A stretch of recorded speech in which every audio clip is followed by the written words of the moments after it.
did Kenner base his Robin from the Batman Returns line on actor Marlon Wayans? Let's take a look.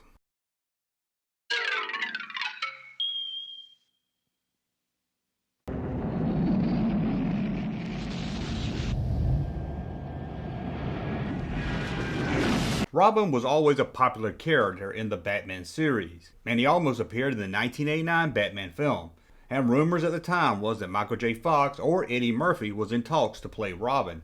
In a 2012 interview, actor Keith Sullivan said that he turned down the role of Robin for the 1989 film. But it seems once Tim Burton was hired and he brought on writer Sam Hamm, Robin fell out of the 1989 script. I've been down here too long. It's time for me to ascend. But Warner Brothers was determined to have Robin in the sequel, Batman Returns. Writer Daniel Waters was hired to write the sequel. He wanted to focus just on one villain, Catwoman, but the studio was pushing hard for two villains. As the script was being worked on, Warner Brothers went and even hired Marlon Wayans to play Robin. At this time, Marlon Wayans was the lesser known of the Wayans brothers. His part was to be very small, as they felt Batman Returns was already getting too crowded. So they planned to do a small scene with Marlon Wayans as Robin before being taken under the wing of Batman. This was planned to set up Robin for a third film, at this time still being planned to be directed by Tim Burton. In the script, the small part had Robin as an auto mechanic who fixes the Batmobile for Batman. It's one small scene. His name's not even given in the film. The only hint we have that it's Robin is the letter R on his uniform. However, once rewrites started to happen, the Robin character was cut out entirely of the film. His scenes were never even filmed. But due to Marlon Wayans' play-or-pay contract, he was still paid $100,000 for the role. He even still today receives royalties from the film. Action figures take time to produce, and Kenner was already working closely with Warner Brothers before the sequel to Batman even went into production. Kenner has seen Toy Biz lose sales, not being ready for the success of the first Batman film with a full line of figures. They only had 3 figures from the film to hit stores.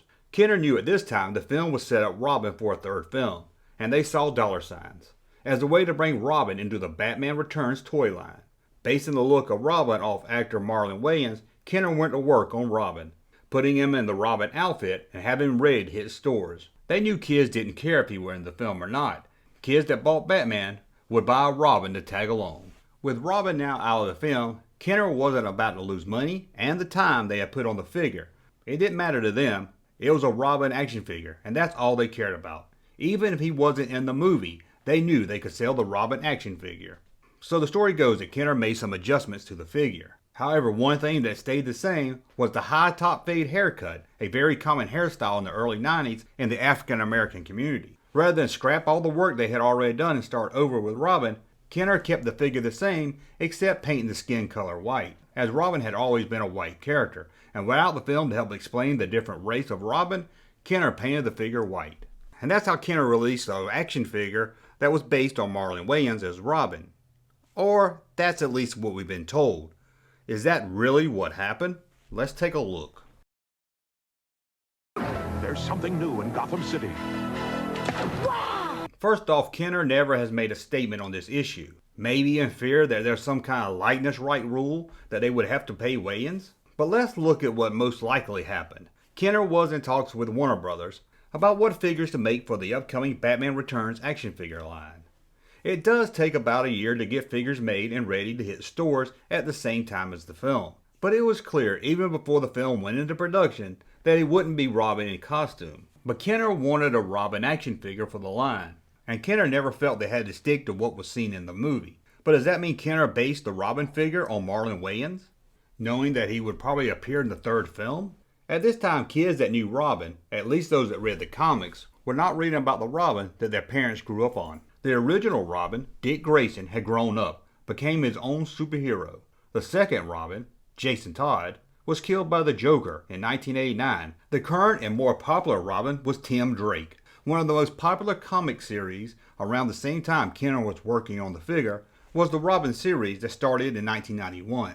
It was one of DC's top-selling comic books of the 90s. The look of that Robin was done by artist Tom Lyle. If you look at the style Tom did with Robin, you can see the design that Kenner was working on.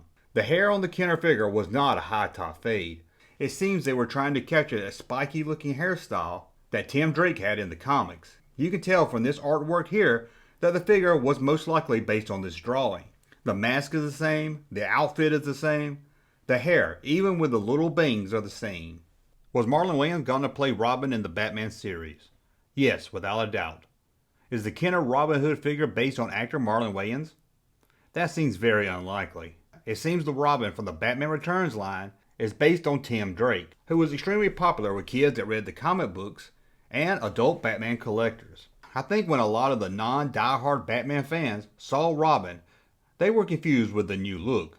It didn't look anything like the Dick Grayson Batman they were used to. And then they heard about Marlon Wayans being cast, and they just figured the figure was based on that look. But I think it's clear, Robin from the Dark Knight collection is not based on Marlon Wayans, but was based on Tim Drake as Robin from the comic book series. Have you heard before that the figure was based on Marlon Wayans? Let me know all that and more in the comments below. And until the next video, please thumb up this one so you like my content, subscribe to the channel, and we'll talk again soon.